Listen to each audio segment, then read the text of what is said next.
So hopefully everybody can hear me. Apologies. Wow, that was kind of crazy. But he's not going to stop us this evening. So, first thing is first, I was asked by a very dear sister and friend to read an intro um, that she wrote for those who might not know who I am. So, without further ado, I'm going to read that, and then we are just going to get going because I already have a few questions that were sent to me today. So, David's life. This is the intro that I was asked to read. David's life story is both heartbreaking and profoundly hopeful. It is a raw, unfiltered warning from someone who walked the full length of the road that so many young people are being encouraged to take today. For over 30 years, David was deeply immersed in what he calls the LGBTQ plus TransQueer cult, living as a transgender woman for 20 of those years. He was an advocate, appearing happy and fulfilled on the outside while battling unrelenting confusion, depression, and suicidal thoughts on the inside. His journey began in childhood. Targeted, groomed, molested before the age of 6, abused, sex trafficked, and eventually led excuse me, into drugs, prostitution, wrong sex hormones at age 14, HIV/AIDS diagnosis that same year, excuse me, sterility by age 20, osteoporosis before age 30, and a life that left him registered as a sex offender due to the very system that victimized him.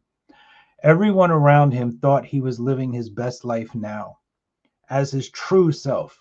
The truth was far darker. Transition and affirmation never healed the root trauma. They only masked it while causing irreversible physical and emotional damage. But God, he broke through. Through a radical encounter with Jesus the Christ, David found freedom, healing, and his true identity, not in gender feelings, but in the Christ alone. Now, through IBA Ministries and his powerful testimony, featured in the documentary Fire and Brimstone, excuse me, David reaches out to help others escape the same deception and to find deliverance. Amen. Amen. So, if you have a question or a concern or a comment, simply type it in on whatever platform you're watching. If you have my number, you can text me one. But I do have a few that were already sent in today, so I'm going to kind of start with those. The first question was, what was happening in your life, mentally, emotionally, or socially, when you first started questioning your gender or identifying as transgender? So I was sexually abused from a very young age, and I was battling with not having a father in my life, as my father took his life just before I was born. And I just needed male validation. And sadly, there were the men that were in my life were taking advantage of that. And so that's how I was targeted and victimized. And that is really what started the whole thing. So for me, there wasn't like back in my day when I started, I mean, we're talking about 40, gosh, 50, 40 something years ago. You know, we're talking about the late 70s. We're talking about the early 80s. We didn't have rainbow. We didn't have that symbol, that flag symbol that they use. We didn't have homosexual safe places and trans ideology, and we didn't have gender studies, and we didn't have all of that back then. So what was going on was, for me, seeking male validation, I was actually starting to look at all of the women that I was surrounded by. Um, and I was like seeing the attention they were getting from men, like their boyfriends or husbands. And I was like thinking, wow, that's what I want. That's the kind of attention I want. So maybe I'm supposed to be a girl. And it's also spiritual oppression because, I mean, it's proof positive, right? If it wasn't being pushed in the schools and all of that. And I mean, I was molested by two teachers.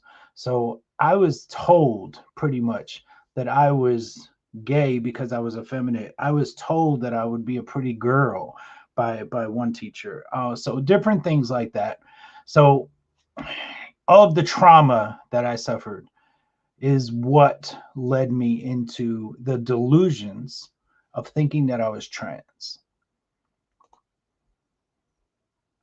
So were there specific events, traumas, or mental health struggles like depression, anxiety, autism traits, porn use, or relationship issues that seemed connected? So there were a lot of different events and traumas, as the abuse, the sexual abuse,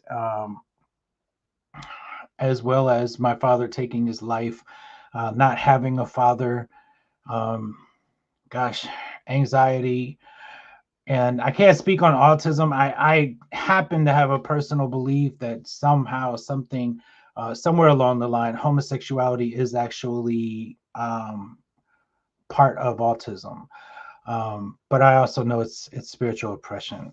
Porn use. So we didn't have computers, but what I did have was the first teacher that molested me kept me for detention, and he gave me a National Geographic magazine. I actually grew up calling them National Pornographic magazines, and this National Geographic that he gave me it was full of pictures of naked men and women, and that's how he kind of desensitized me and felt me out a little bit and to see where I was. And then we would talk about the magazine and what we were looking at, and one thing led to another. How much did online communities, social media, friends, therapists, or cultural trends play a role in shaping your belief that you are transgender? And even though this question really doesn't apply to me because we didn't have online and social media, I had friends, but all my friends were girls, and we used to just run around playing like Charlie's Angels and Wonder Woman and stuff like that. So my friends they never thought anything about me wanting to play the role of a girl.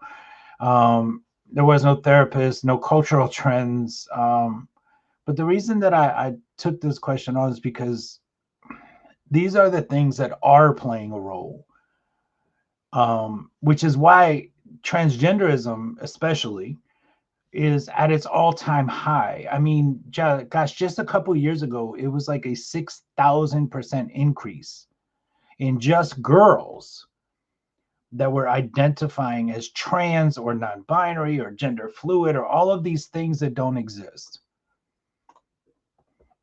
Looking back, did you explore non-medical ways to deal with your discomfort, such as therapy focused on underlying issues, before starting hormones or social changes? If not, why? So no, I didn't. And I didn't because those things weren't readily available. Those things were shameful. Those were shamed. Those things just weren't the norm. And so no, I didn't. And I mean, gosh, at age 14, I ran away from home because my mother would not affirm my delusions, right? My mother said, listen, I had a son, I didn't have a daughter.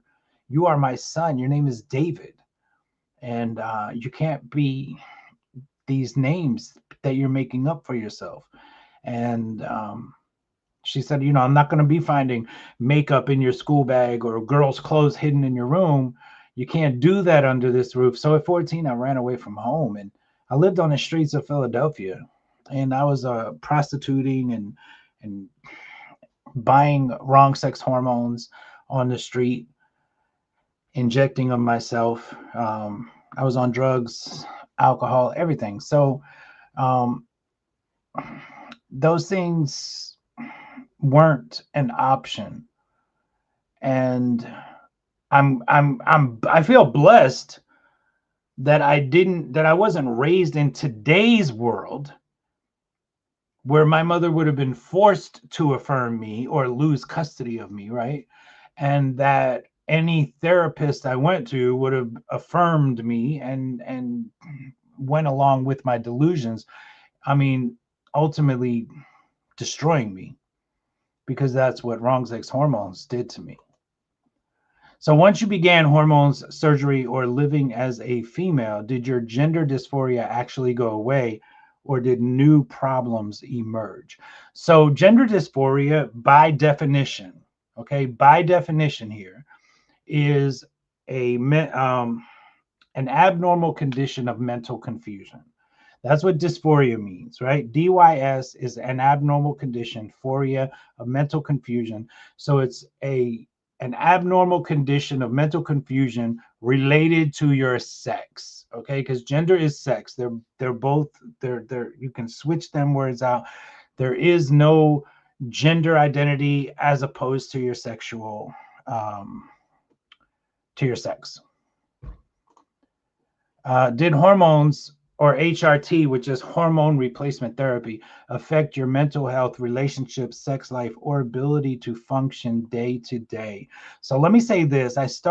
So I don't want anyone to think that the suicidal ideation came with the hormones, because it didn't. At 13, I overdosed on pills.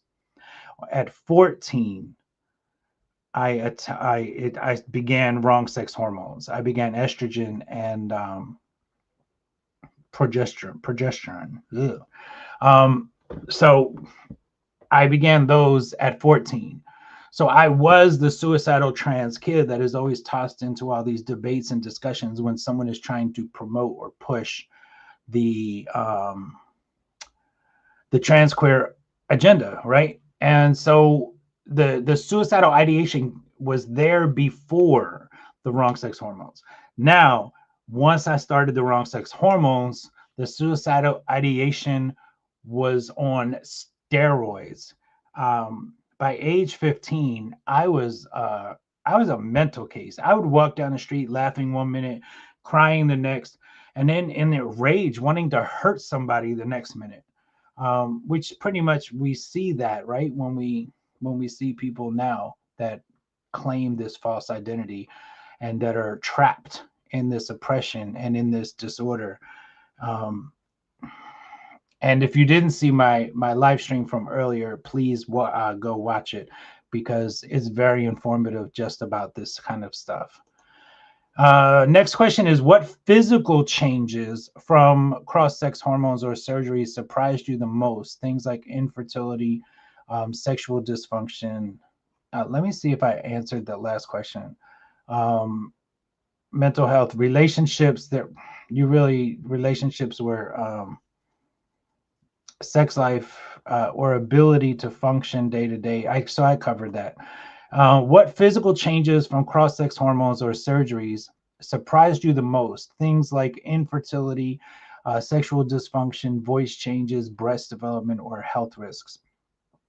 So the breast development did not surprise me at all, because that's why I was taking the wrong sex hormones. But the health risks, things like the infertility.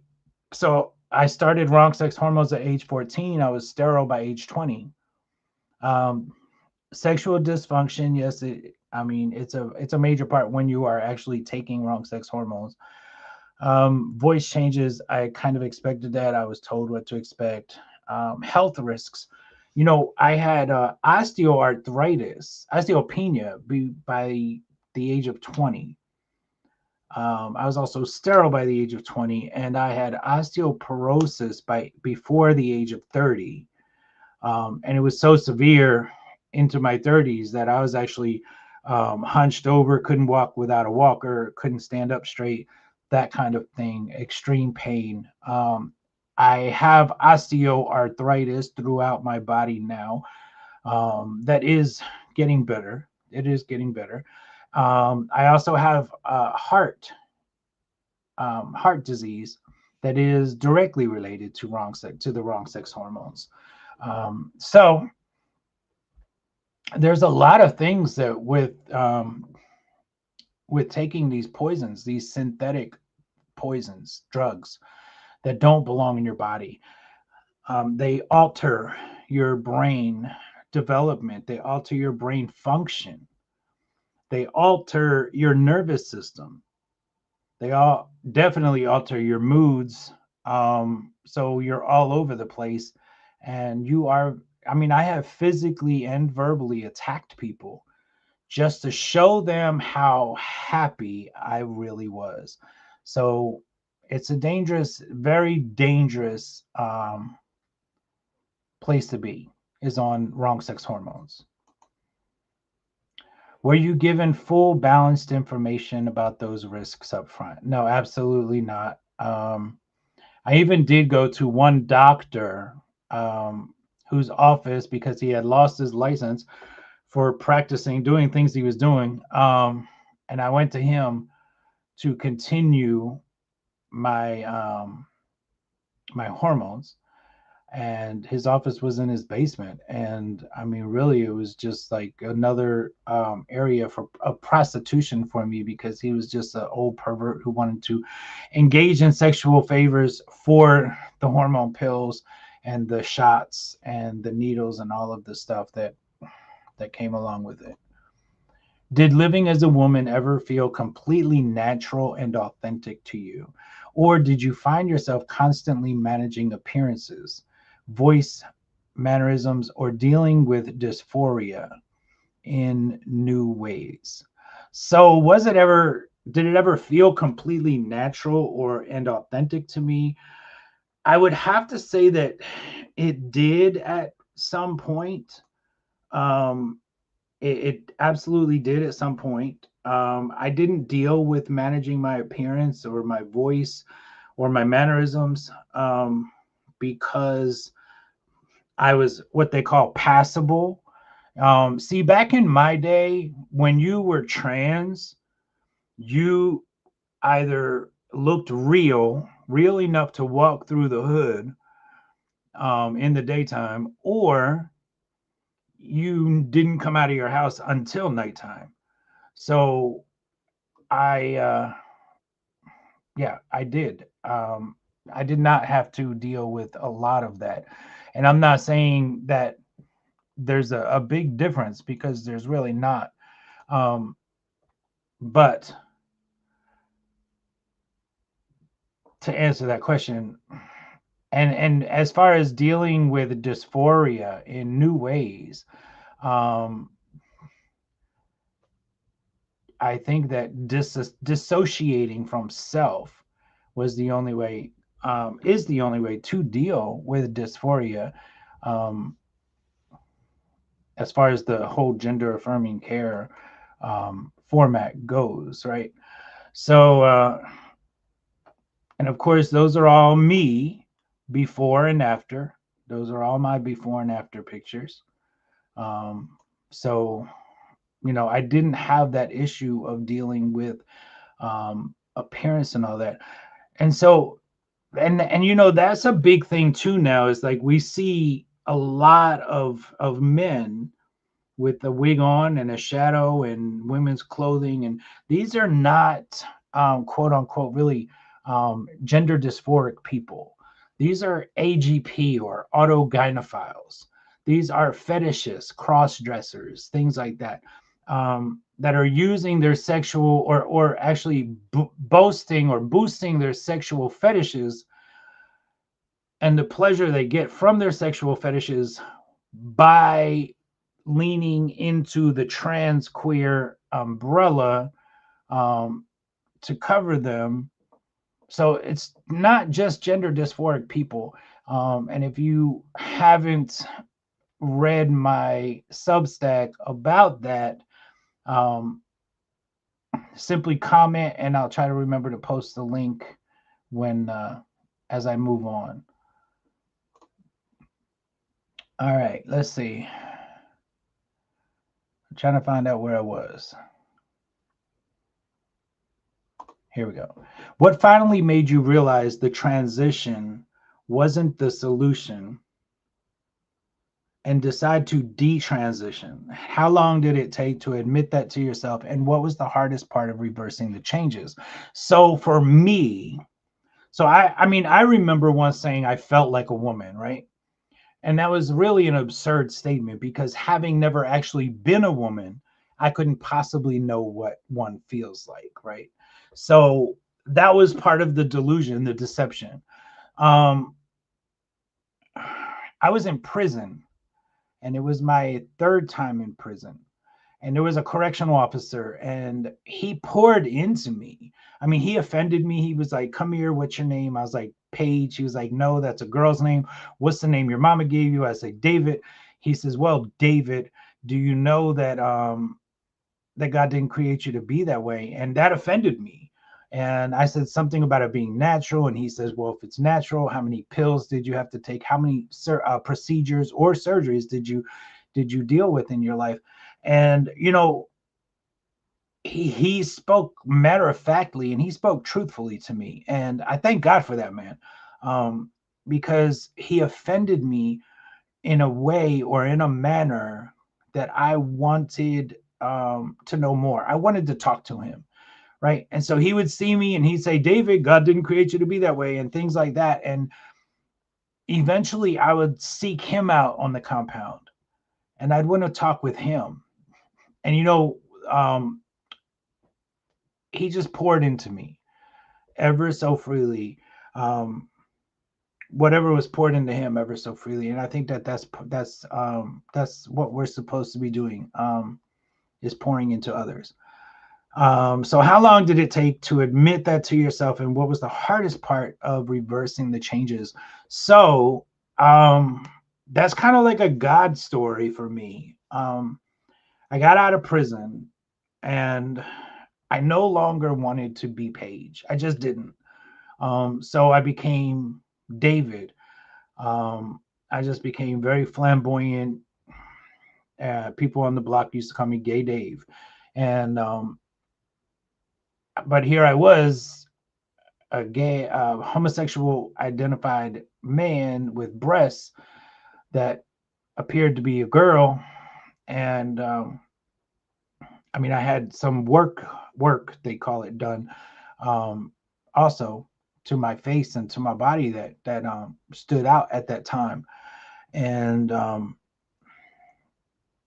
so and when I got out of prison, I didn't just become a Christian and surrender. I, like a dog, I returned to my vomit. I just didn't want to be Paige anymore. I still did drag. I still got dressed up here and there and did it, but I didn't live it. I was no longer trans identified. I just wanted to be David. And so I think the hardest part of doing all of that was actually admitting, not just to myself, but admitting to other people that I was wrong. The pride of it all keeps so many people trapped in that false identity, because they just don't want to admit that they're wrong. They don't want to be wrong. They just want to feel like they're right, and they don't want you to say, "Haha, I told you so." Um, so as far as reversing the changes, like the breast and all that, it was that's my God story. Um, because I ended up on my deathbed. In 2009, I had full blown AIDS. I couldn't stand up straight, couldn't walk without a walker because of the osteoporosis. I had boils all over my body. I had hospice was put in place. A hospital bed was put in my home. They gave me less than 3 months to live. And I mean, phenomenally, God touched me. And that's when I was introduced to my Father in heaven throughout that time. And so it was phenomenal. And so the reversal of the way my body looked, and the reversal of my voice, and the reversal of my characteristic, or my mannerisms, they just all changed, quite quickly, rather quickly, I should say. So it's really what it comes down to is pride, admitting you're wrong openly to other people, And then everything else just kind of flows and falls into place. Since detransitioning and living as male again, what has improved in your life, mentally, physically, socially, or sexually? Are there any permanent effects that you still deal with every day? So I did answer that last question already. Like, yes, osteoarthritis, heart disease, you know, and a lot of other things that stick with you from being involved in that cult. Since detransitioning and living as a male again, what has improved? Everything. And really, it's discovering my true identity in Yeshua, in Jesus the Christ, that actually changed everything. So once you discover that, everything else is just better. And, you know, you have a family. So I always say now that the blood in our veins makes us relatives, but the blood of Jesus the Christ, the blood of Yeshua, makes us family. And so, you know, I'm going to move on. So the next question is, and again, if you have any questions or want to voice a concern, just type it in. Or if you have my number and you're able to text me, and I'll put it up there. So if you could go back to before your first step, hormones, surgery. So I never had actual surgery. Let me just say that, because this is another amazing moment. So I'm going to get to that question. But so I never had surgery. I actually went to New York when I was in my 20s, early 20s, to get castrated. And from there, and that was a precursor back then to getting the surgery, to getting the full surgery. And I went to New York to get to get castrated, and then from there I was going to go to Mexico and get huge implants, and then from there to Thailand and get the full surgery.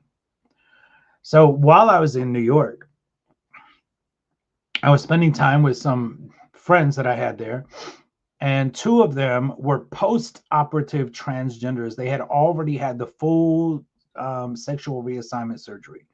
That's what it was called back in my day, sexual reassignment surgery. Now it's called gender affirming surgery. So we were actually on Coney Island, sitting on a blanket, talking, having a good old time. They knew what I was there for. I had known each of them for years. And I had always believed wholeheartedly, thought they're, from everything I'd known about them, that they were happy, that they were content, that they were secure in their life, in the way they're living, everything. But all of a sudden, one of them looked at me and he said, "Don't do it." And since we weren't talking about anything specific, I said, "Don't do what?" And he said to me, he said, "All of my life, I thought if I could just become a woman, that I would find peace and joy and happiness." And he said, "Now I'm legally and medically a woman, and I am more miserable now than I ever was. And I think about ending my life every day." And that really struck me. That really, really just moved me. And the other one looked at me and he says, "You don't want to be us."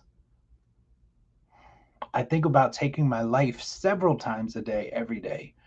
And he said, "I think about stepping off the platform in front of the subway train every time, every day when I go to get on the subway."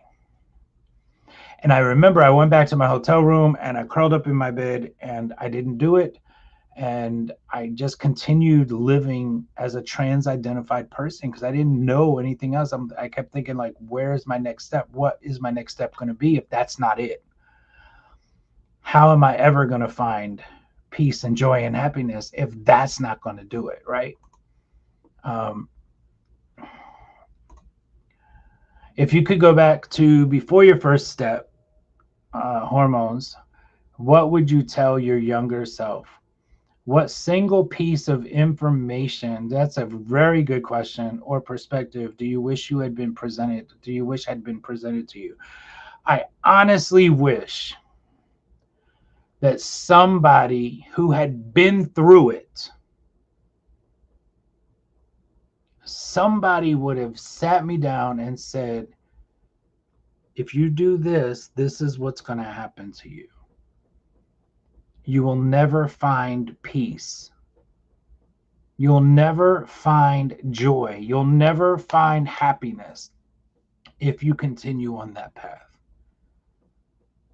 It's not going to be available to you on that path. You know, I also wish that somebody would have told me about all the medical issues that I would have had. I wish somebody would have told me about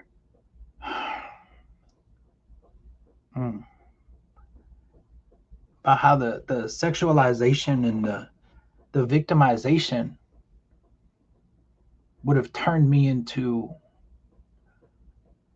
a perversion that I couldn't even put into words.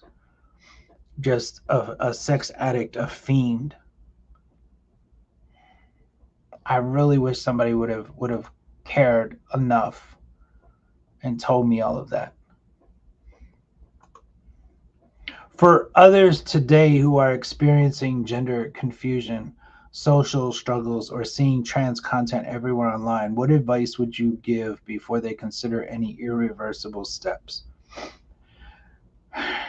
Stop listening to trans activists, pro-trans creators, content creators, pro-trans, pro-gay, pro-lgbTQ, pro any of that people. Stop listening to them.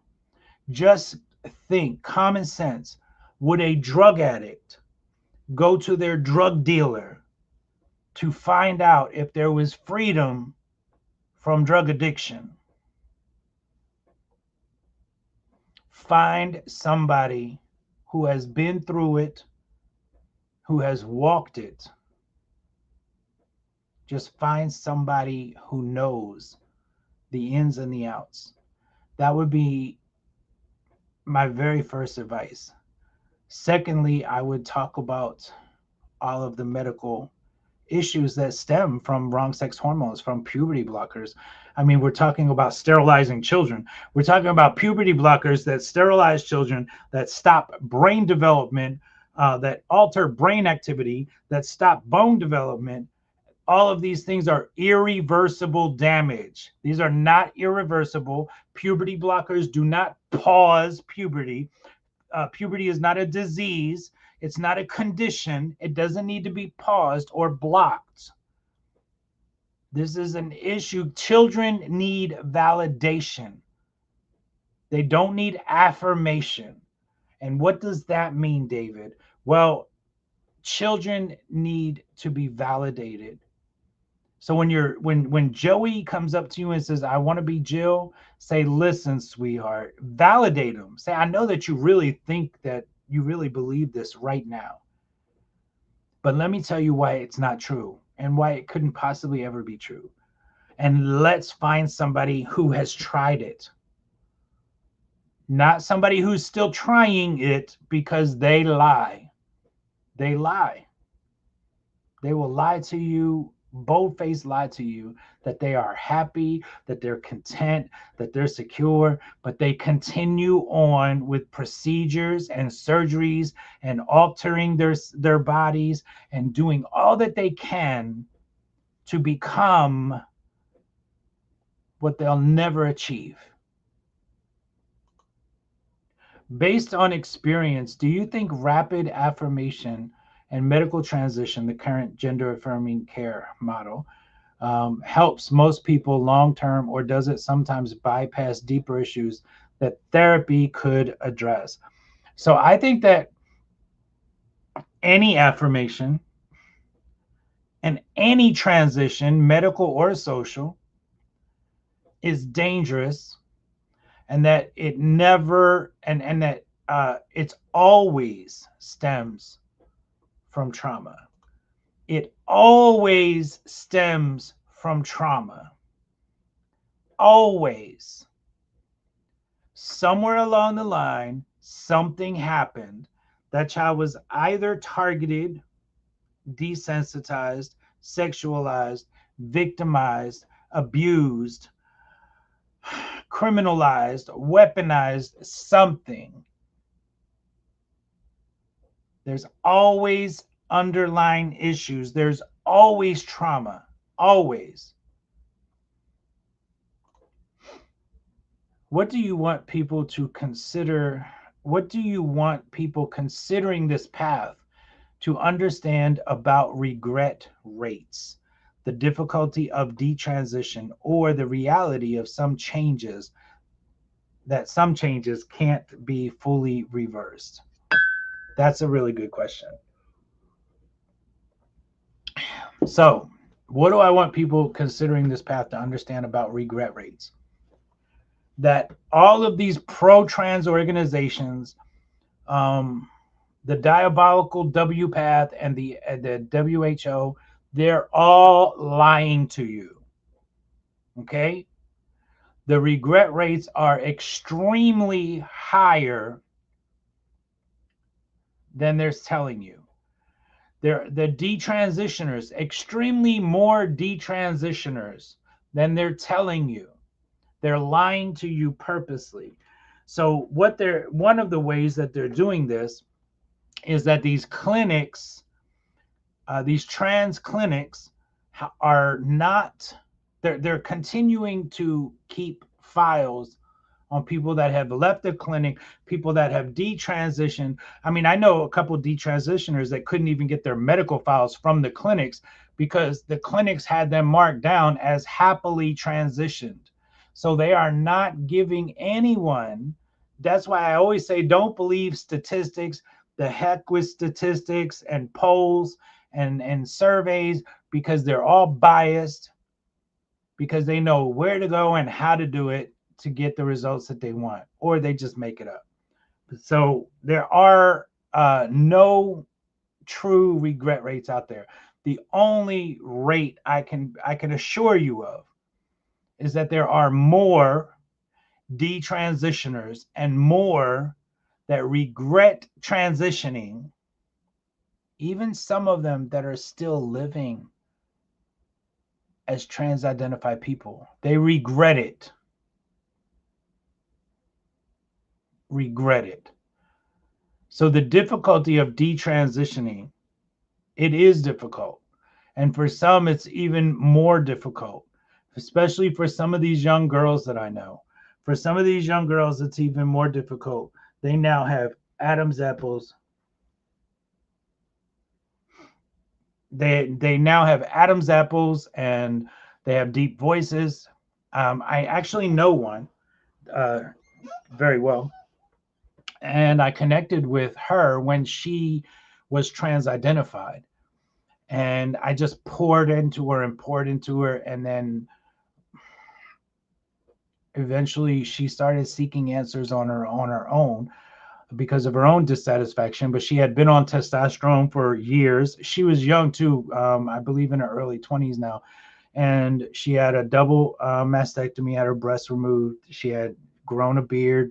And so when she started dressing like a girl, people were mistaking her for a drag queen or a trans man to trying to be a woman.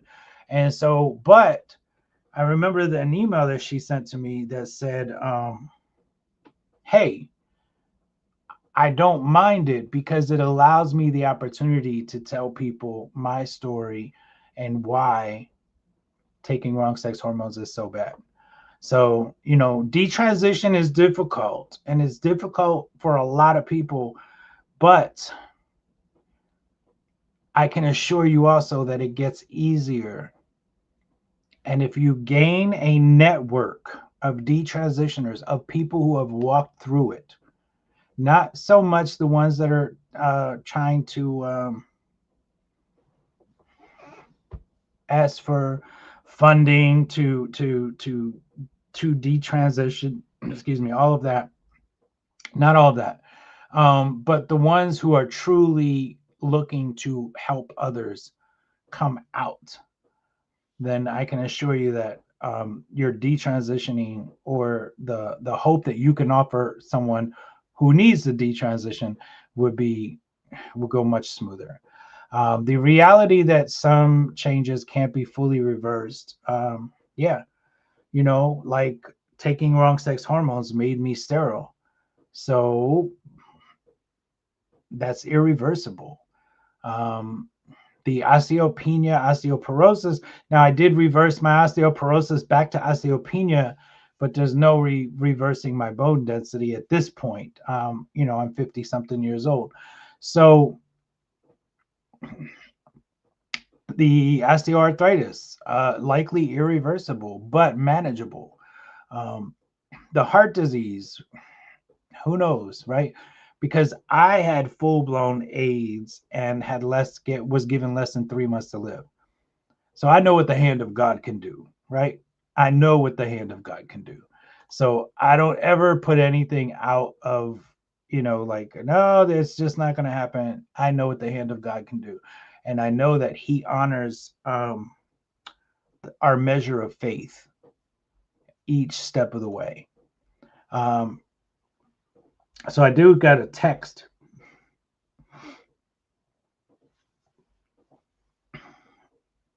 from a brother. It says, let me take this question down. Since we have heard about your past life, can you share with everybody listening what your passion and your life and your ministry is all about, of reaching our youth and others today? Thank you for that, brother. I absolutely can. So one of the things that I just want everyone to understand is what my mission is. Um, that's what's important, right? And my mission is dedicated to protecting men, women, and children from misinformation, disinformation, and targeted attacks of this lgbTQ TransQueer agenda, of sexual activists, and the harms of corrupt agendas and politicized and deviant curriculums, of sexual addictions, of sexual predators, sexually oriented events and businesses, right? Explicit materials, harmful to minors, and a slew of other things. I mean, I've been called to be a witness, right? I'm not here to be a lawyer. I'm not here to plead the Christ's case. I'm not here to judge. I'm not a jury. I'm not the executioner. That's all His job. I am just here to be a witness, to expose the deception of this cult, and to testify of what you can do, not what you can't do. I want to reach into the flames. I want to reach into the flames of the lewd and the lasciviousness, the lascivious perversions and predators. And I want to rescue those trapped in those lies and those deceptions and the confusion and addiction and strongholds and in all of this, because I truly understand why some of them are in the mindset or the frame of mind and the perversions that they are. You know, like the intro that a sister wrote for me and asked me to read. I was sex trafficked, and then I became an agent of my handlers. I went out and recruited other youths, and I did that throughout my teen and early 20s. So I was just as guilty as my traffickers were, which is why I always stress to everybody, like, nobody is beyond, nobody's unsalvageable, nobody's unredeemable. We have to start reaching out to the victims and the victimizers as well. So thank you, brother, for that question. Looking back, Do you think factors like autism, same-sex attraction, or societal trends were overlooked in your case? How might addressing those have changed your path? So I believe that same-sex attraction actually is a part of autism, and that it is actually just as much a perversion um, as transgenderism and the whole TransQueer movement is. So I don't think that addressing that, because I lived both as a quote unquote homosexual man and a trans-identified transgender woman, as they say. And then after 11 years of walking in the light, I walked away from the church, away from the fold, and tried to be a quote unquote gay Christian. And God allowed me to walk away so that I could see firsthand that it was an impossibility to walk in a right relationship with Him while claiming that false identity. Um, so I know that's probably not the answer that person was looking for, but you know where I stand, and that is where I stand. So addressing those things couldn't have changed my path. Um, say the adults who were supposed to be my safe adults, right? My trustworthy adults, the teachers, a friend of mine's parent, a family member, a neighbor, a family friend, those people not abusing me would have changed my path. Um, the quote unquote glitter families, or the ones that trafficked me, that not trafficking me and not abusing me and not putting me on the path of becoming an abuser, that would have changed my path. The counselors and the employees at the NGO that was supposed to be there to help youth living on the street, if they wouldn't have pimped me out, that may have changed my entire path, right? So I think the other things they all stem from abuse as well, or some kind of trauma as well. And since we don't have any questions coming in the chat, I do have some questions that were sent. So here we go. You've shared that you were, oh, hold on. Let me put them up there. And there we go. You've shared that you were targeted, desensitized, groomed, molested, starting at age 6. Actually, it was before age 6. Abused, and eventually sex trafficked by elements of the lgbTQ plus movement. Walk us through how that early exposure shaped your sense of identity and made you believe you were a girl trapped in a boy's body. Okay, so I already answered this question in the very beginning of the show. So it was through a dissociative disorder, which stemmed from trauma, abuse. So if your question was already answered. At what point did the confusion about your sex turn into identifying as transgender? Were there specific adults, media, or peers that reinforced the idea that your discomfort meant you were born in the wrong body? So no, initially, I think it just came to me on my own. So it was spiritual oppression. I do believe that, because as they always like to toss out there, and they say, well, you know that, where is it? They say, well, you know that trans people have always been around. And then I have to remind them that yes, they have, ever since the fall. Because Baphomet was the original transgender, and it's definitely a spiritual oppression. So for those of those who that don't know that, then do your own due diligence, and you don't have to take it from me, but Baphomet is their god. That is the spirit that is oppressing them. Plus tons of other spirits, right? I mean, demons come in legions. They don't just come one by one. So it was first spiritual. Yes, it was reinforced by one of my teachers that molested me, that told me, the first teacher told me that I was just supposed to be gay, supposed to be a homosexual, that I was a boy, so I was supposed to love men. And then the second teacher told me that I would be such a pretty girl and all of this. So those were the specific adults that reinforced my dissociative disorder, but it had already settled upon me. You became a registered sex offender because of what you say the cult did to you.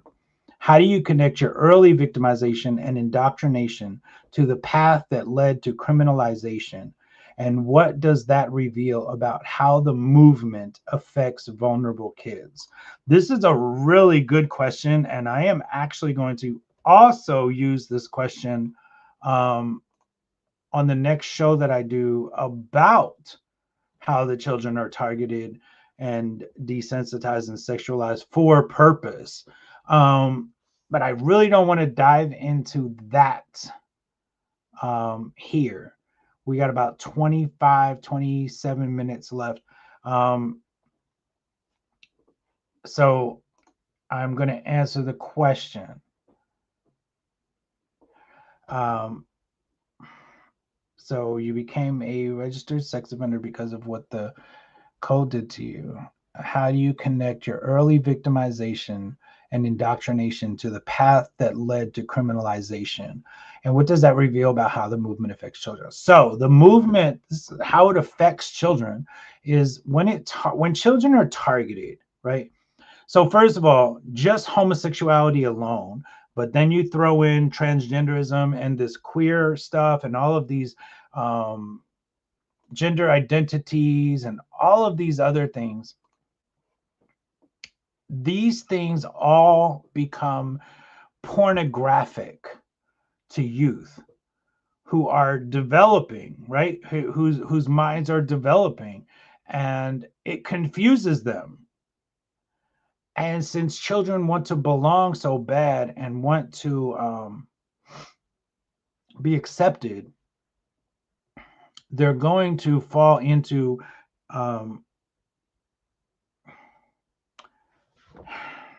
whatever agenda is targeting them.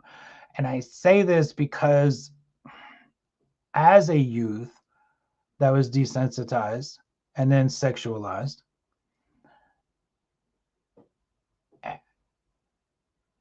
with my early victimization, I didn't see anything wrong with indoctrinating or when I was criminalized and weaponized, I didn't see anything wrong with recruiting other youth, even when I was 20 something years old.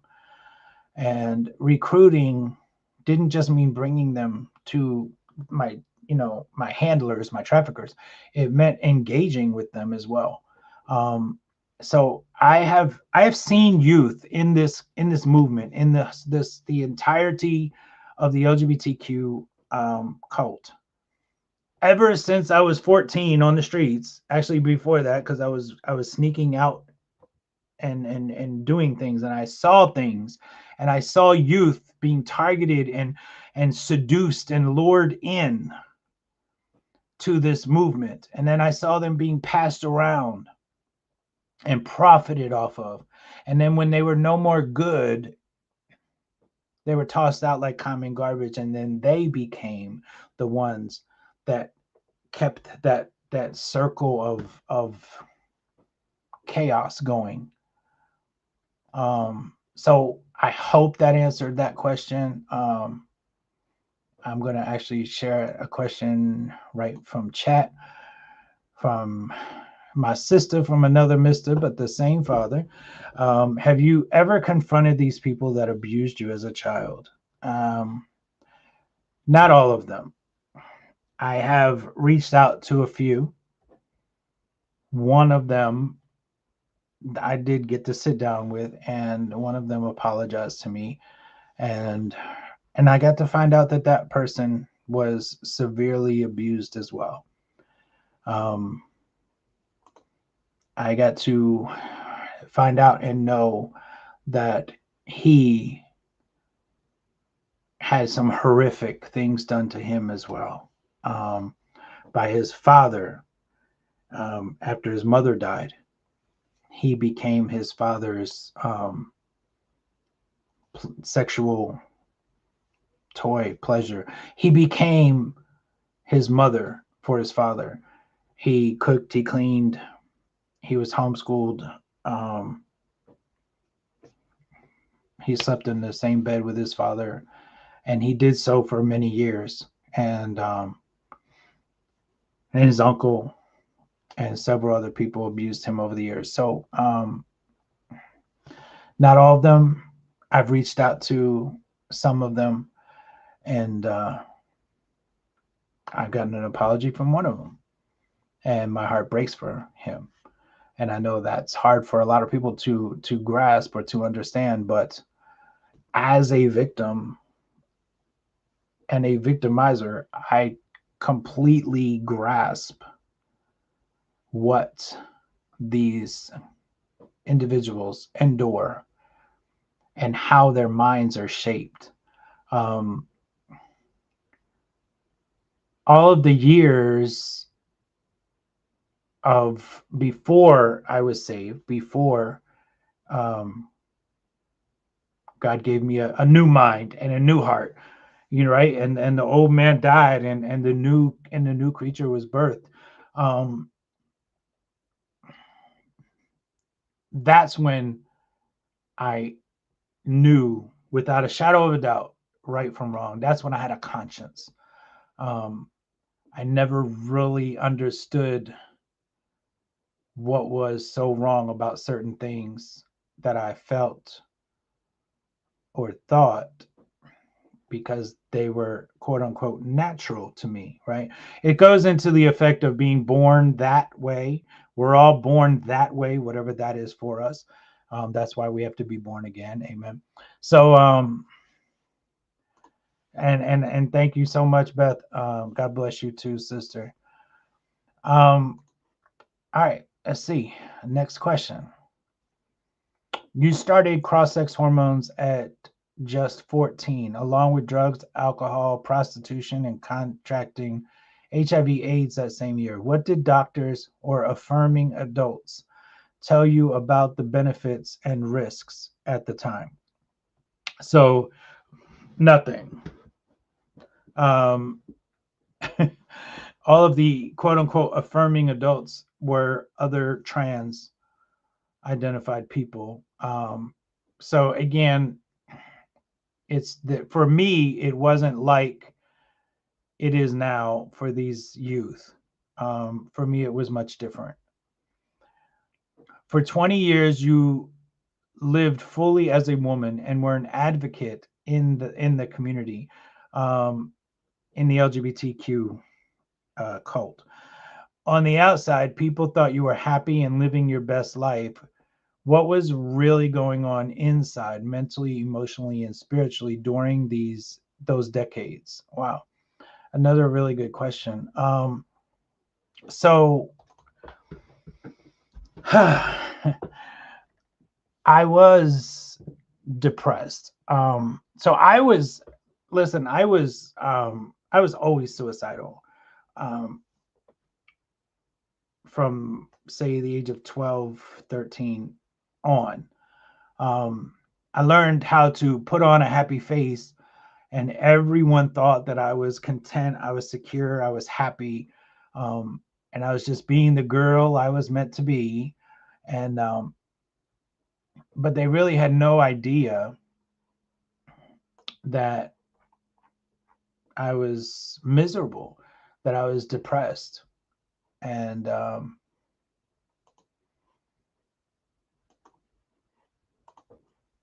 sorry, I'm getting some screens popping up here. All right. most people didn't know I was miserable and depressed. And so sometimes when I think about it, I'm like, wow, I wonder how many of those people that would come, and because we would huddle together in my apartment, like so many of us, um, because it was like a family. And we just wanted to be loved. And so we were always touchy feely, huggy, having sex with one another, all of us friends. Um, it was just like that was our only that was our only thought or idea of what family or love was to have sex with them, right? And to always want to touch on them and just do things with them. That was what our ideas, all of us. And I mean, I know like so many of my friends that we've talked about being abused, and they were all abused too. I mean, that's just the way it is in that world. And as we're finding out in this world in general. How did the hormones? Oh, you for 20 years you lived fully as a woman. Oh, okay. So I did answer that. How did the hormones and living as a female actually affect your dysphoria, depression, suicidal ideation, sex life, relationships, and daily functioning? Did anything get better or did new problems appear? So actually transitioning and living, taking the hormones made me a a mental case.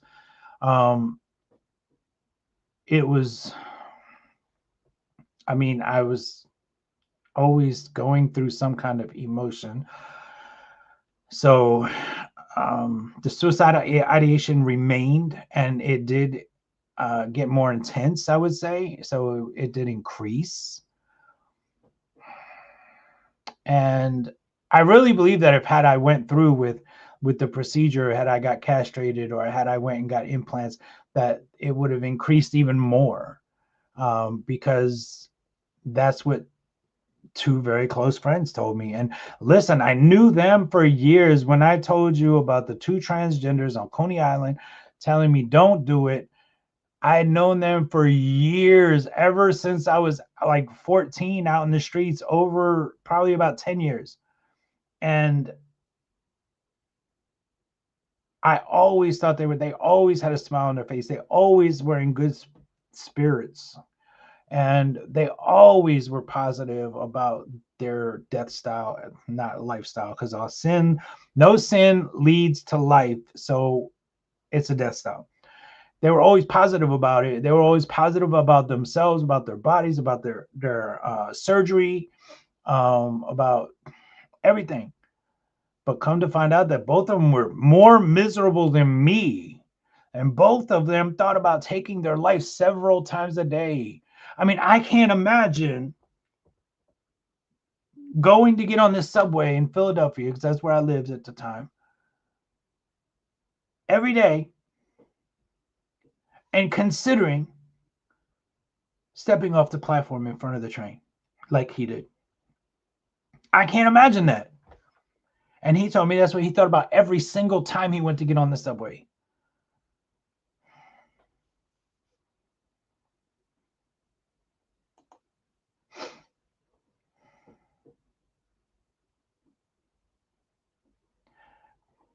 By age 20, or how did the hormones and living affect your dysphoria? Okay.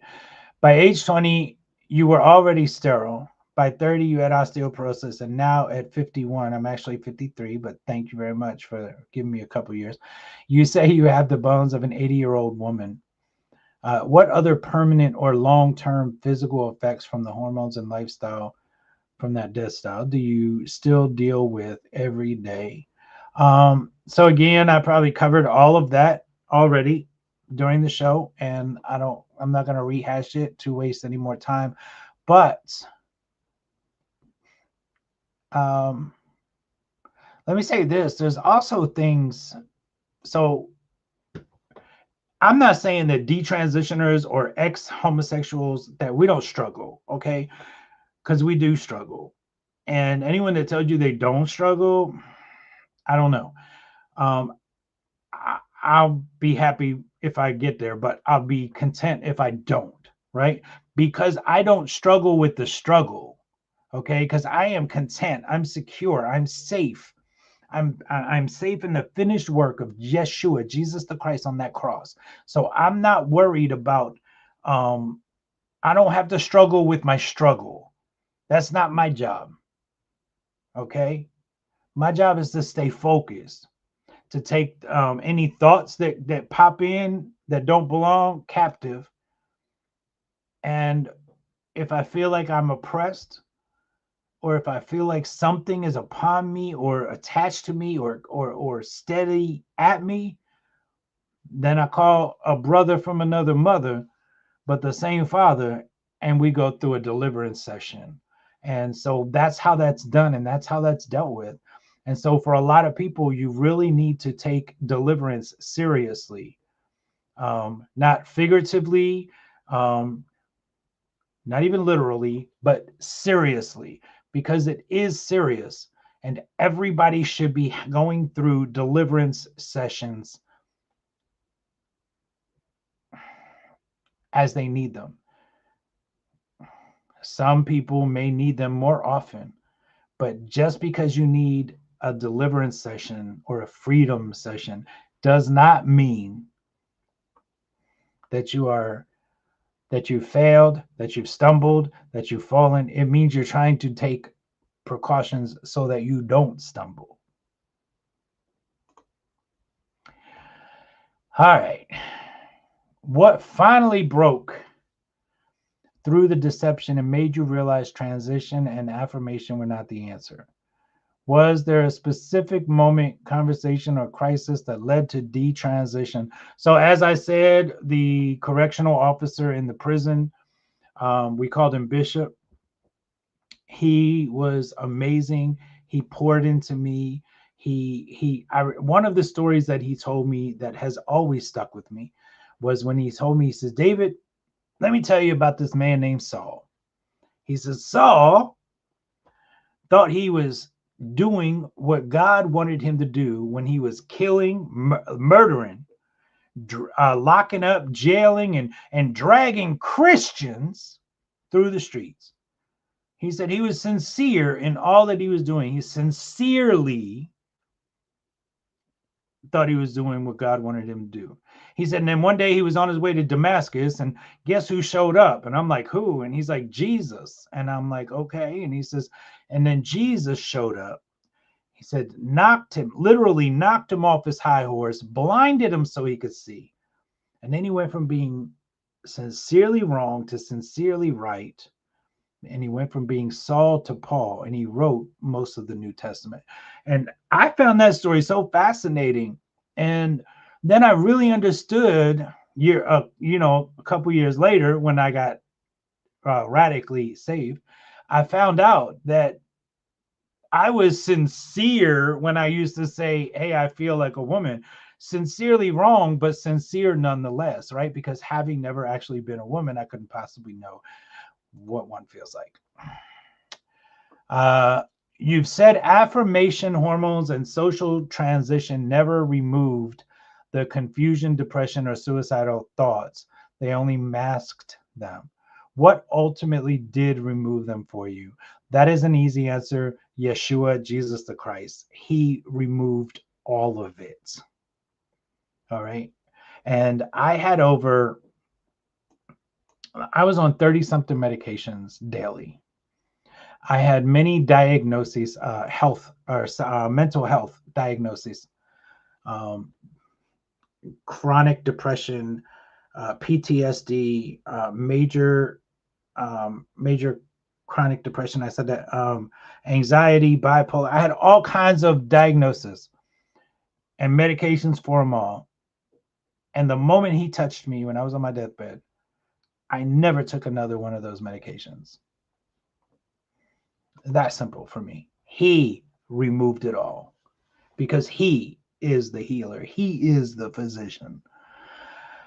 How did your encounter with Jesus the Christ and the gospel play a role in your detransition and healing? What does it mean to you now to say your true identity is found in Christ, not in gender feelings? So, I mean, I've answered those questions as well. So,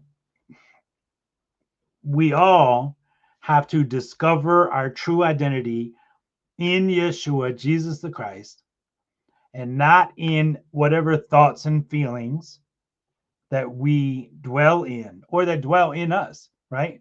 And that's why deliverance is important as well. Wow. Since founding IBA Ministries, you've helped others exit transgenderism through faith. What patterns do you see in the stories of people that you've reached? Common root issues like trauma, addiction, or social contagion. All of the above. Yeah, all of the above. Trauma, addiction, social contagions, um, abuse, molestation, drugs, alcohol, peer pressure, perversions, the addictions, sex addictions, all of the above. Those are all prevalent within the circle of those that have detransitioned, or of the men that have forsaken the homosexuality for them as well. All of those things, every single one of them. You're featured.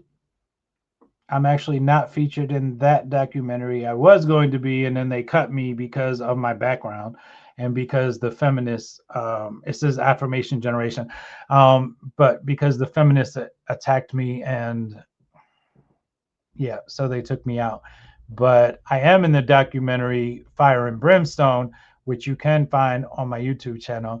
And actually, within the next day or so, I will actually stream it live so everybody can watch at their own whenever they want. All right. What do you want viewers, especially parents, pastors, and teens watching your story, to take away about the reality of gender affirming care? So I pretty much have answered this all through the entire show. Whatever I say is what I want everyone to know. Everyone. For a young man or boy today who feels gender confusion, sees endless trans content online, or is being encouraged by school counselors or friends, what would you say to him before he takes even one step toward hormones or social transition? I've also answered this question. I think maybe there may be some double, triple questions in here, but don't do it. Seek out somebody. Seek out somebody that has left that death style. Seek out somebody who has gotten out of that delusion and find out how they did it and find out just how similar you are to them. Like when I get to chat to high schoolers via Zoom, um, it's fantastic. It's phenomenal because some of them, I'm telling them all about them by telling them all about me. It's that simple. Um, Looking or for parents whose child is questioning their sex or being told they're transgender, what red flags should they watch for, and what practical steps would you urge them to take instead of affirmation? And so I think I touched on this, but let me do that again, because children need validation. They do not need affirmation. They need validation. So that means, like, if Jack comes up and says, "Hey, I want to be Jill," honey, I know that you might believe that. I know that you might really think that. But let me just tell you and explain to you why it can't be true and why it's impossible. So validate their confusion but don't affirm it. And that's really important. That's really important. Looking back at your entire journey, from the grooming at age 6, actually, from a very early age to 30 plus years in the movement to freedom in the Christ, what single message or warning do you want every person considering this path or supporting it for kids to hear loud and clear?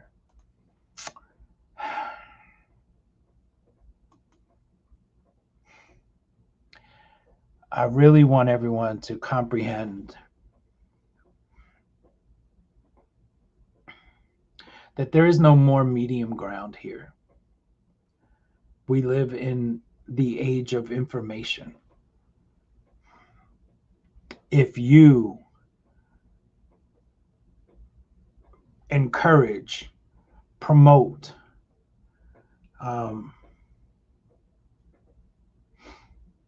celebrate this delusion or these perversions, then you are sacrificing that child.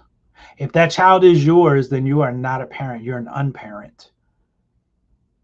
I feel the same way about people putting their babies on the little yellow school bus to hell every day. You're sacrificing your children for thoughts and feelings. You're sacrificing your children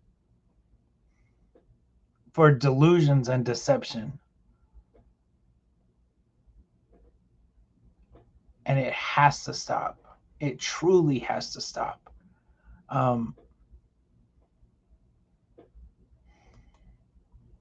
There's so many different aspects of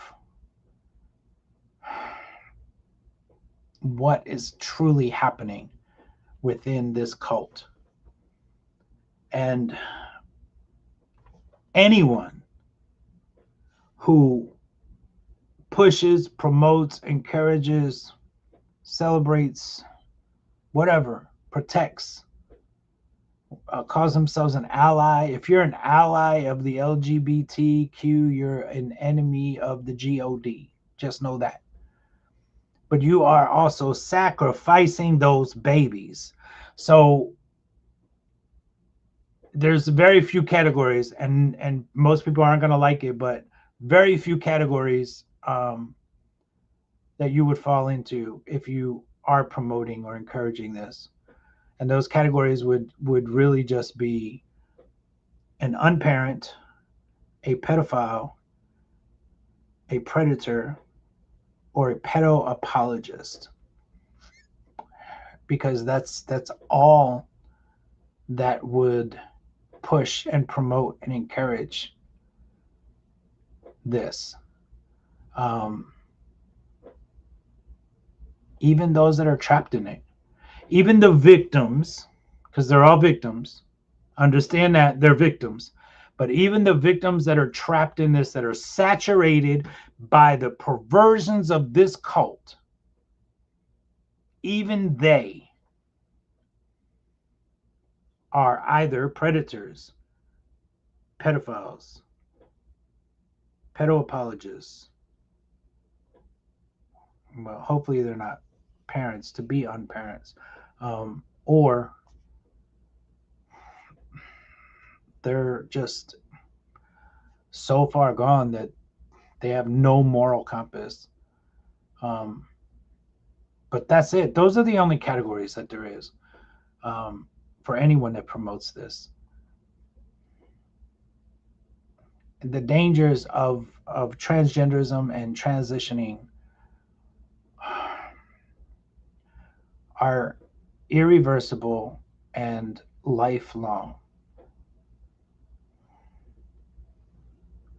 And of course, my advice all the time is homeschool. And if you think you can't, then you need to talk to some people who do it, because you can. There's so much information and so many resources out there for single parents that it's a struggle, but Do you want to struggle for your child? Or do you want to give your child up to a cult that's going to prey on your child and devour your child? It's really what it comes down to is, are you going to sacrifice your child, or are you going to make sacrifices for your child? Because if you push your child into this, because babies don't identify as anything as the opposite sex. Children don't just identify as the opposite sex without first uh, being traumatized or victimized. And that victimization can very well be mental and emotional as well. And let's see if I can share a little clip with you real quick, since we're talking about the children. I didn't want this to be about this, but it's really important. Maine will be flooded with child sex trafficking, pedophilia, and the most detestable, criminal, barbaric, taxpayer-funded scientific and surgical experimentations like we have never seen before. And I leave you with this: anyone that remains silent or anyone that takes part in passing 1735 is without a shadow of a doubt a pedophile or a pedo apologist. Plain and simple, there is no middle ground here. Do not be a pedophile or a pedophile apologist, please. Listen, I wasn't held down and forced to do anything. I actually associated my molestation with love, which is why at 8 years old, I was cutting school and I was going and hanging out in a public bathroom on the boardwalk in Atlantic City, waiting for any pervert to come along. I would sit at bus stops and I would just sit there and wait. And he would always show up. Young or old, it didn't matter. But I was never held down and forced to do anything. And although there were times where I really believe that I tried to manipulate or instigate this situation as a child, it's still molestation. There's some things that are never meant, ever. Never ever meant for a child to endure. And I gotta tell you,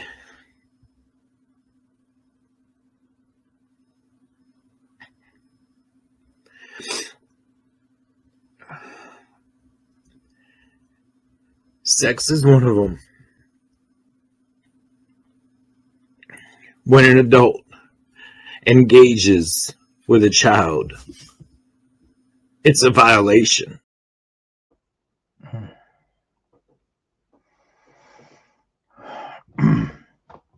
So there it is. I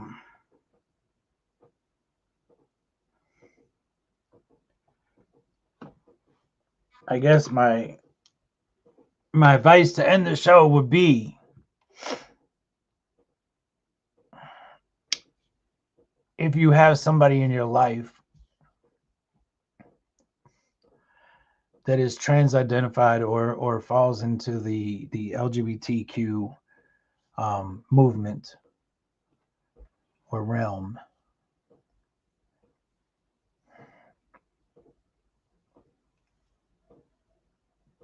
if you truly love them enough to find out what happened to them, love them enough to find out who traumatized them.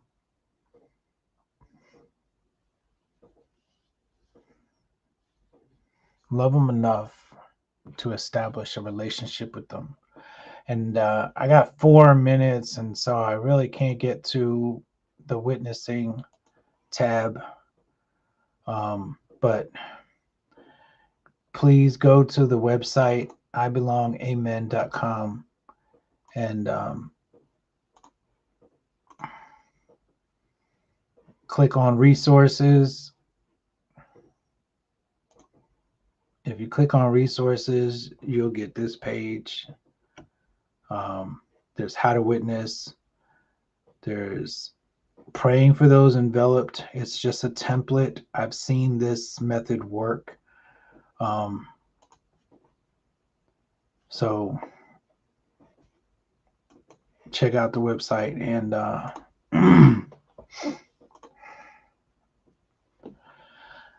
check out the resources.